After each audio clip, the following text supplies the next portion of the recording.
because I get this all emails. It's a frequent question people ask all the time.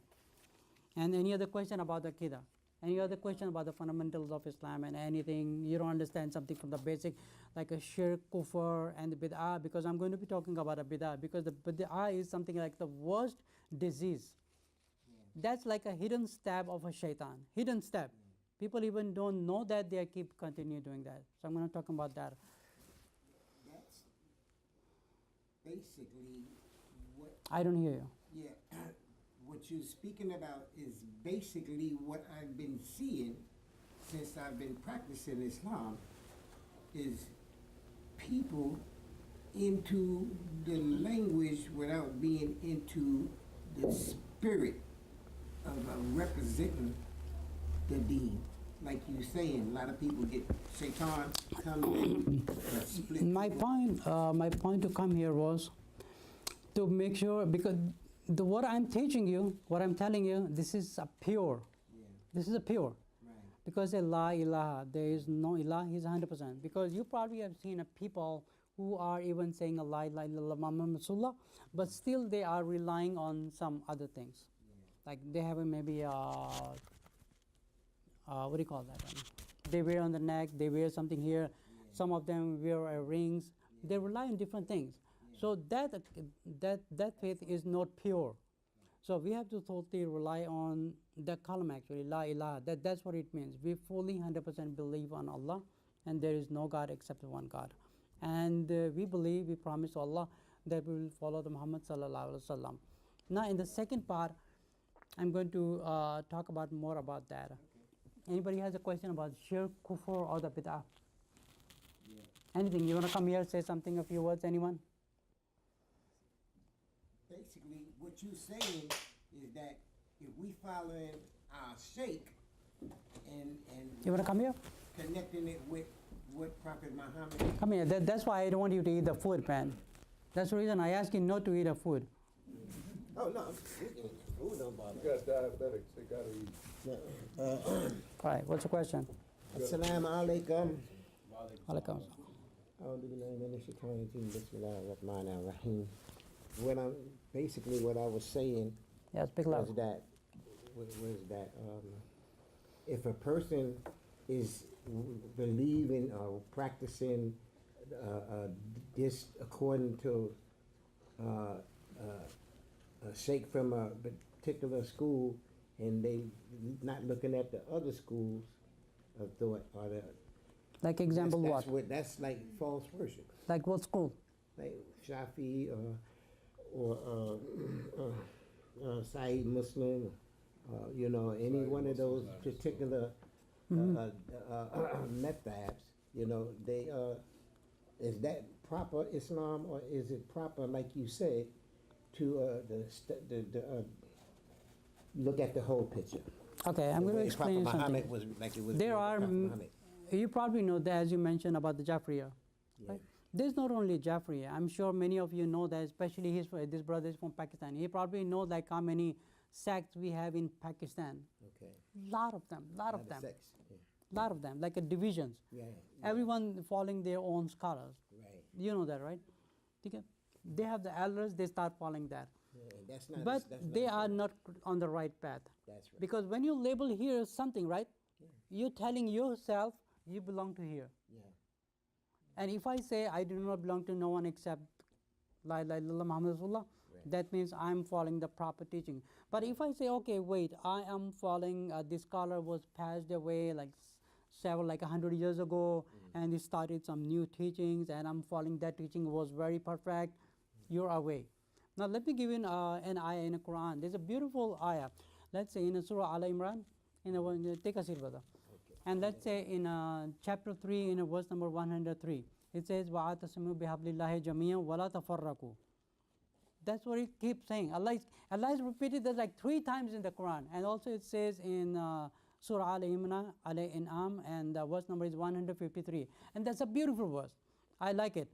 It says, أعوذ بالله من الشيطان الرجيم بسم الله الرحمن الرحيم وأن هذا الصراط مستقيما فاتبعوه ولا تتبعوا السبل فَتَفَرَّقُ بِكُمْ عَنْ سَبِيلِهِ. Now there's a hadith in Musnad Ahmad by the Sahaba named Jabir, And they explained the hadith was very, very important. Like for an example, how many of you drive? Who drives a car? You drive, right? Do you drive? You drive. You're going on a highway. When you're going on a highway, right, you're going to your destination. Let's say you started your destination and your destination is Jannah. You keep going on a highway. That highway is Quran and Sahih Hadith. Please note this. Quran and Sahih Hadith. And there's also like fabricated Hadith, and there's also Mawdu Hadith, and like a lot of classifications in Hadith. But you need to stick with the Sahih Hadith. If some scholars tell you to follow this, just make sure this is a Sahih Hadith. It's not something else. And if you're going on a highway, you probably have seen like there's a lot of exits. Exit, right? They're going to the towns and they are going to some big cities and somewhere. And according to Hadith, and let me explain you about the Hadith, what the Hadith says. The Prophet ﷺ was sitting in the ground in sand or something. So he was holding a stick. He drew a straight line on the ground. He said, this is As-Sirat al-Mustaqim, which is taking you straight to Jannah. Stick here. Do not go right and do not go left. And then the Prophet ﷺ, he make a cross line. So there is one straight line and he make a cross lines. Then he said, this is a straight way and there's a ways going left and the right, left and right. The Prophet ﷺ say, stay there. Do not move. Do not make an exit. Do not make an exit. He said on each exit, the shaitan is standing there, calling you, come here, I'm going to teach you Islam. I'm going to teach you Islam. Now, do you think the shaitan is going to be there with the thorns or something? He will come in the form of what? Who's going to tell me that? A person. Or a sign. He's going to come in the form of human being. It could be anyone. And if you go into Pakistan, right, the biggest fitna in the countries like Pakistan is the only country in the world which has the biggest fitna of Islam, with there's so many sects in Pakistan. Everyone, they're following their own scholars. That's what the Prophet ﷺ means. So let's say, what are the shaitan looks like? Each of them will say, okay, I am this group, I am this group, and I am this group, and I'm going to this group. And if you follow me, I'm going to teach you something about Islam, which is going to make you closer to Allah. Now let me give you an example. Let's go back in the history of Adam alayhi salam. What did Iblis told Adam? He said the reason Allah is not telling you to eat the fruit, so you're going to be among the angels. So he misguided him. But he forgot the first commandment. The first commandment was, do not go there. So the first one was from Allah. The second one was from Shaitan. And that's from, how did he attack? And like our human beings, we have two ways to Shaitan attacks us. The biggest Shaitan is over here. We call it like a devil whispers. Now it will be really hard for any person to identify either what he's whispering to you in your mind. How are you going to identify he is right or he's wrong? Now that's very tough.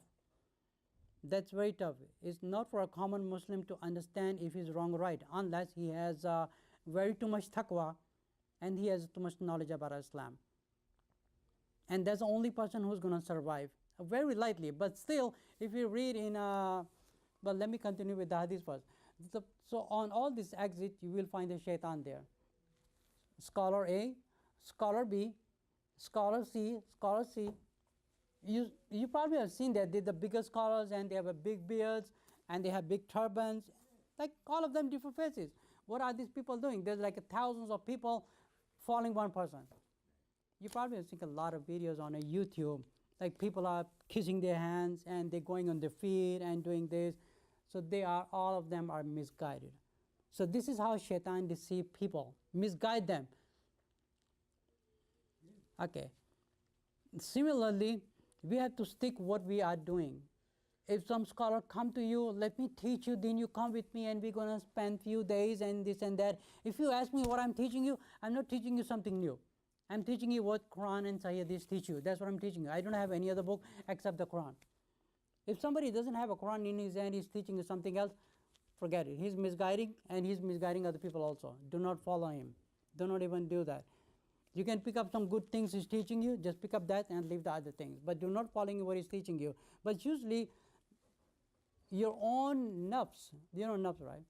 Your own inside conscience will mislead you also. Like you're a sinner person, come and go with him, and you're going to be very pious and this and that. You don't have to do nothing. You don't have to do nothing. Just do the way you're living your life. You have to live a life according to the Sunnah. That's what the Prophet